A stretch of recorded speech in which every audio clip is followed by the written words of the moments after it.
Welcome back, Beyond the New and all that jazz. It's time to talk about some books.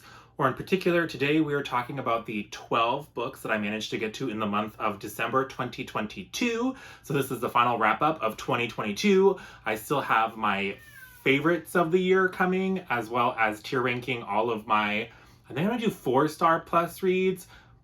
I think. We'll see. TBD. But there will be some kind of tier ranking of a lot of the good and great books coming. So just keep an eye out for that. So apparently Katya wanted to be part of this. So let's do it. So just some basic statistics. This will be the final one where I don't have like a nice figure for the monthly stats. I started using this spreadsheet from Hardback Hoarder. And so starting in the January wrap up, I'll have like nice stats to put on the screen for you as well. But just for the last time, verbally only, I read 12 books, which comprised 6,161 pages, and I had one 3.25 star read, one 3.5 star read, 3 4 stars, one 4.25, 3 4.5, one 4.75, and 2 5-star reads, all in all giving me a great average rating for the month of 4.27. So I pretty much loved almost everything I picked up in December, which loved that for me.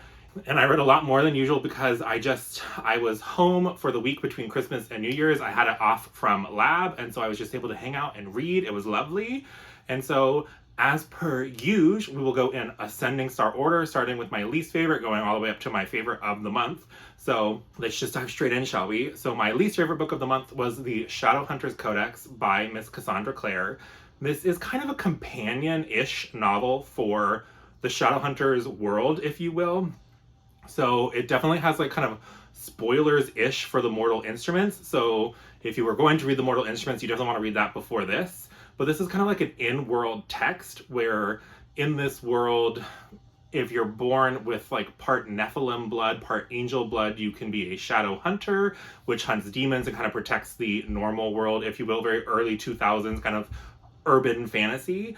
And so in that world, sometimes you won't necessarily know that you're a shadow hunter and you'll come in a little bit later in life. And so this is kind of like a guidebook introducing you to the facets of the shadow hunter world, the different like magical creatures that you might run into, and just some history about shadow hunters and that kind of stuff. So like it's just a companion novel. So like obviously it's not gonna be like a fave because it's not an actual story.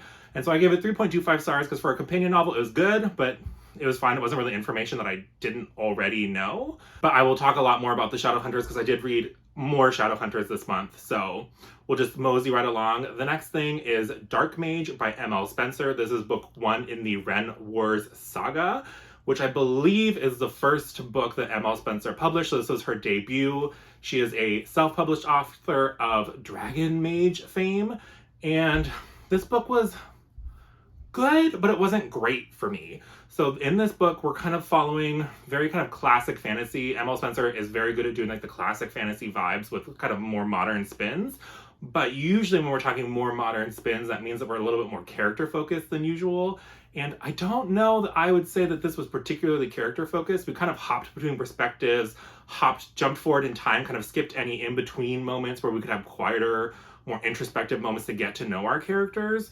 And so because of that, it wasn't as great for me. But if you just want a lightning-paced, very fast, classic fantasy vibes, self-published fantasy book, Darkmage is great for that. You're basically following this kind of schism between these brothers, where we're in this society where magic is almost finite. And so in order for you to have magic, somebody who has it kind of has to pass their magic on to you.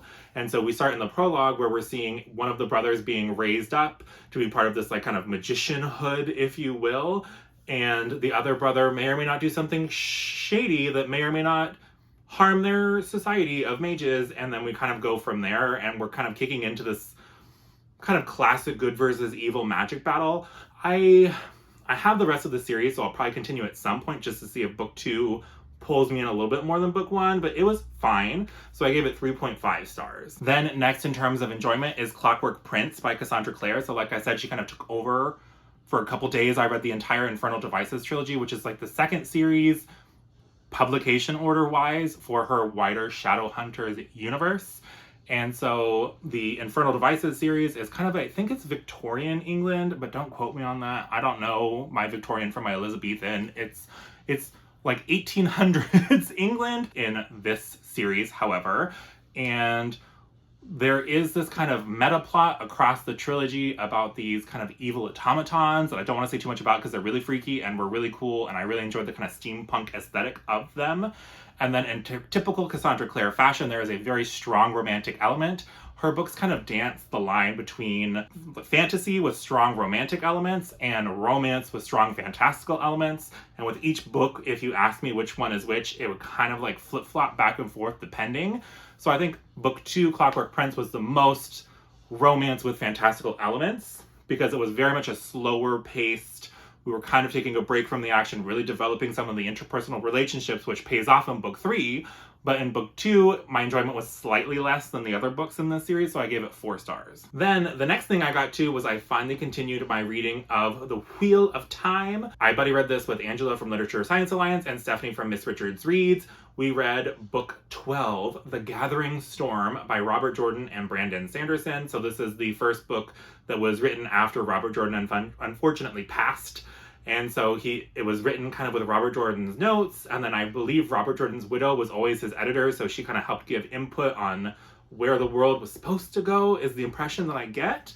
And in true Sanderson style, he balanced the action with the more quiet moments in a way that just really resonated with me, and I know it also worked much better for Angela, and just things were popping. Like, a lot of these plot threads that have been going on for multiple books were finally having solid resolution. This was 100% Egwene's book, where we're dealing with some of the stuff in the White Tower, and I've always really liked the Aes Sedai kind of the most of this world, and so it was just fun to get to spend a lot of time with them and kind of start resolving some of their plot threads as we're clearly trying to get our gang together to go into the last battle. So it was just a really fun time, and it makes me excited for The Wheel of Time again. We're going to be picking up book 13 in February, so I should actually finish The Wheel of Time this year, which is really exciting. And this was a great 4-star experience. It was really good. There were still some things that felt very Robert Jordan-esque that I did not necessarily love. A lot of spanky spanks were still continuing, and I don't know why we're so obsessed with that nonsense, but it's fine. Like, no kink shaming here, but still, like, I didn't need it for like thousands of pages. Thank you. Anyways, we'll just keep going right along. I then read Song of Silver, Flame Like Night by Amelie Wen Zhao. This is a brand new 2023 release that came out January 3rd, and it is phenomenal. So age range wise, I think it's marketed as young adult, but tone wise, it kind of sits somewhere in between older young adult and adult. There are some kind of tropes that I think are more common in the young adult space that we see in this book, but there's interesting twists and turns on it that I think makes it a really fun time even for adult readers. And so what this book is we're kind of following two main perspectives, Lan and Zen. Lan has kind of been living this orphan life, and not kind of, she is an orphan. And so she's kind of working in this tavern, and she has this mysterious mark on her arm that nobody else can see. And then one day while she's working, somebody comes into this tavern and sees her mark for the first time, and we kind of get catapulted into this mystery of what is happening in these kingdoms, what had happened to give her this mark, what did her mom do, who was her mom, and we just go on this kind of fun adventure. There's a magical school component to it. There is a really good romance element, but I would say that the romance, if you're looking for like the super piney, angsty YA romance that a lot of people really enjoy, I think this one has less of that. We see a lot of their like really cute moments, and then things happen. I don't want to say too much. And then in this world, basically, at some point in the past, this kind of empire came in and took over, and they have this kind of weird metal-based magic that seems to be very foreign on this soil, because in this land, the magic is this chi-based magic, which really kind of is in harmony with the natural world around them, and it can be manipulated in many different cool, very like martial arts, crouching tiger, hidden dragon type ways. And part of the magic that's tied to this land is involving these demons that have more chi than a human can, and are these 4 like demon gods: the black tortoise, the blue tiger, the silver dragon, and the crimson phoenix, I think. And they're corresponding to the north, east, south, and west, very like Chinese folklore. And so This empire may or may not be trying to tap into that magic. It's just a lot of very fun times, and I would highly recommend it because it is great. And I gave that book 4 stars, but I think it's one of those books that the more I reflect on it, it had a lot of deep themes in it, and there's just so much to unpack, and there were so many twists and turns that I wasn't expecting, that I think it's actually more like maybe a 4.5 star read. But I may have to go back and change my Goodreads, because the more I sit on the book, the more I like it in like hindsight. The next book that I'll want to talk about is 6 Crimson Cranes by Elizabeth Lim. This is book 1. I don't know if it's going to be a duology or a trilogy. I don't know what she's doing with it, but book 2 just recently came out, Dragon's Promise. And 6 Crimson Cranes is a Hans Christian Andersen fairy tale retelling. So if you've ever heard about the Wild Swans, this is like a retelling of that myth, but through the lens of East Asian folklore and mythology. And so it's just a lot of fun. There's an evil sorceress who transforms the princess's brothers into cranes and puts a curse on the main character, where if she says any words, for each word she speaks, her brothers will die. And so we're kind of going on a quest to figure out how to break this curse. It is just a phenomenally fun time. The writing is beautiful, but without being too purple. There's humor, there's an animal companion-ish, and it's just a whimsical, magical time. Almost feels like middle grade, but with older characters and older themes, so I would highly recommend. Then the next book that I'm going to talk about is The Bitter Twins by Jen Williams. This is book 2 in the Winnowing Flame trilogy. I will talk more about this trilogy when I get to book 1, because I liked book 1 slightly more than book 2, but I gave them both 4.5 stars, so we'll circle back to the Winnowing Flame in one moment. But this is kind of like a sci-fantasy or fantasy science. It's like fantastical world, fantastical magic with some sci-fi elements to the bad guys. But we'll circle back to her. Then the next book, enjoyment-wise, was Clockwork Angel by Cassandra Clare. So this is book 1 in the Infernal Devices series. And I think this book is a phenomenal balance of the interpersonal drama and kind of budding romance elements with one of the best love triangles I've ever read in any book ever. And the plot with the cool steampunk vibes, and just, it is so good. And there is some crossover in this book for things that may happen in the Mortal Instruments, so you may want to read the Mortal Instruments first.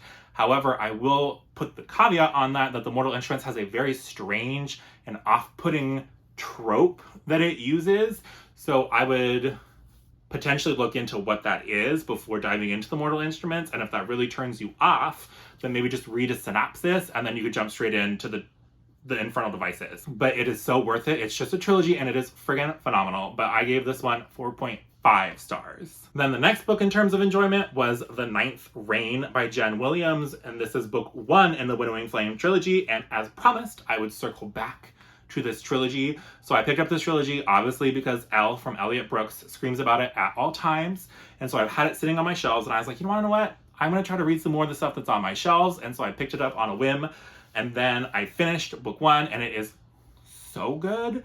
So we're in this, kind of like I said, this very fantasy world where there are these elven-like beings that are almost vampiric in nature. There are kind of these human-like beings, and basically there is this kind of like cyclical war with these kind of freaky insectoid worm people that are horrific and very science fiction horror feeling. So I don't want to give too much away, because some of the fun of this book is just being kind of swept up in the really weird, unique world building of it. So I would say if you like, especially in book 1, if you like the vibes of like an action adventure, almost Tomb Raider feeling, kind of going to these old ruins trying to figure out what had happened, kind of mixed with some of the horror elements of like Alien mixed with Annihilation, because there is some elements of kind of body horror associated with this, then I think that you will love, love, love The Ninth Reign. I will say I didn't get particularly attached to the characters, except for one of them, until book 2, but it's just so good. If you want really good fantasy with strong sci-fi elements and really unique, cool twists on like kind of classical fantasy races-ish, then I would say you need to check out the Winnowing Flame trilogy by Jen Williams. So good, and conveniently, I think book 1 is finally available in print form in the United States. So if you're US like me, it used to only be available in the UK, and you had to order it via Book Depository and like that kind of stuff. But January, I think, is when the Ninth Reign is available for physical purchase in the United States. So it's a great time for us US folks if you want to jump into the Winnowing Flame. And the Ninth Reign was my final 4.5 star read. Then we're on to my 4.75 star read, and that was The Oleander Sword by Tasha Suri. This is book 2 in the Burning Kingdoms trilogy, and it is just, it's so good. I didn't know that I like fantasy with strong kind of creepy horror elements to it. It kind of took me by storm in December. So if you don't know, The Oleander Sword is book 2. Book 1 would be The Jasmine Throne, which is one of my favorite books of the year. Spoiler alert for my favorite books coming up, so oops. But it is just so good. Since The Oleander Sword is book 2, I don't want to tell you too much about it, so instead I'll talk about The Jasmine Throne, which is book 1. I have a whole spoiler-free review video of that one, so if you want a lot of detail, you can go check that out about why you should read it. But basically, we are following Priya and Malini, and Priya is from this area in the world that was kind of subjugated by the Parijatvipan Empire, of which Malini is a princess of. And Priya seems to work for the kind of noble ruling class that was put in place by the Parijatvipan Empire. And she seems to maybe have some connections to the old religion that was kind of swept away when the Empire came in, and connections to this kind of creepy temple. And this temple is used as a prison for Malini because Malini's brother is a psychopathic despot, and he, because of their religion, wants Malini to willingly burn herself alive. And she refuses to do that, and so she gets sent to this temple to kind of wither away and die or change her mind. And so that's how kind of Priya and Malini's paths collide. And there is cool nature magic with some really strong body horror elements to the nature magic that are more prevalent in book 2 than in book 1. But if kind of like vines and buds of flowers beneath the skin really grosses you out, maybe skip this one. But it's so cool and unique, and the slow building tension, and there's a sapphic romance subplot. Like, it's not a main plot point at all, and it's just so good. And then book 2 just kind of blows it all out of the water. We get like crazy expansion of the magic system. We start getting some more details about how the magic works, some more details about other things. I just like don't want to spoil it because it's just such a fun ride, and you need to go check it out. So now we're on to my 2 5-star reads of the month, and these are like neck and neck, which is impressive because one of these is a reread of a favorite of all time. So I should give you an indication of how good this other one is. And so in second place, we have Clockwork Princess by Cassandra Clare. This is book 3, the conclusion of the Infernal Devices trilogy, and it was so good. It is again, similar to book 1, this perfect blend of the interpersonal drama. There's tragic moments, there's victorious moments, there's like really like, wait, what? Like crazy epic moments. It's just, all of it is just woven together so good, and the character dynamics and the banter between the characters and that love triangle is top tier, and just, it is phenomenal. It made me feel all the feels, and it just made me so excited to continue the Shadowhunters, because after the Mortal Instruments, I was like, we'll see. And then I got to the Infernal Devices, and I've always heard for years and years and years how much people love this series, and now I know why. So if you don't typically read YA, I would still say give it a try, because it has this cool kind of spooky, steampunky atmosphere. But if you don't like a strong romantic element, then maybe stay away from this one.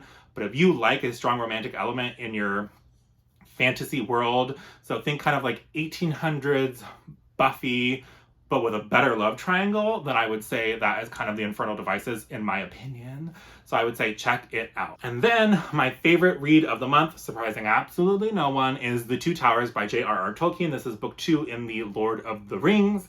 And it's just, it gives me all the cozy, nostalgic vibes that I could ever want. We start to have some more of the action taking place. We get the amazing Helm's Deep battle sequence that is just so good. And I personally love Treebeard. He's this talking, walking tree, basically, or shepherd of trees, but he himself is also kind of tree-like, and we get a lot of lore from him. And I know that a lot of people find Treebeard like a slower part of the story, but I was, again, for the first time ever, listening to this on audiobook and immersion reading this with the Andy Serkis narration, and it just makes it so atmospheric and so cozy and just, it's so good. So if you have been hesitant to try The Lord of the Rings and you at all are interested in audiobooks, I would say please do yourself a favor and listen to the Andy Serkis narration, because it is friggin' phenomenal. But I think I have been chattering on about these far too much. I had a fantastic reading month in December, and I hope you did as well, and I hope you had a lovely holiday season if you celebrate any of the New Year's or the Christmases or any of the other holidays in December. I hope you had a lovely time seeing friends and family. If you liked this video, please give it a like, and while you're down there, go ahead and leave a comment. Why don't you let me know either your favorite read from December, or if you want to leave an emoji, maybe leave some kind of clock or watch, because the Infernal Devices took me by storm. It is so good. It is so good. So some kind of clock or watch or something in that realm. Other than that, please subscribe if you want to see more bookish shenanigans like this from moi. And that will do it for today's video. So I hope you have a great rest of your day or evening or what have you. And I'll talk to you again soon. Bye!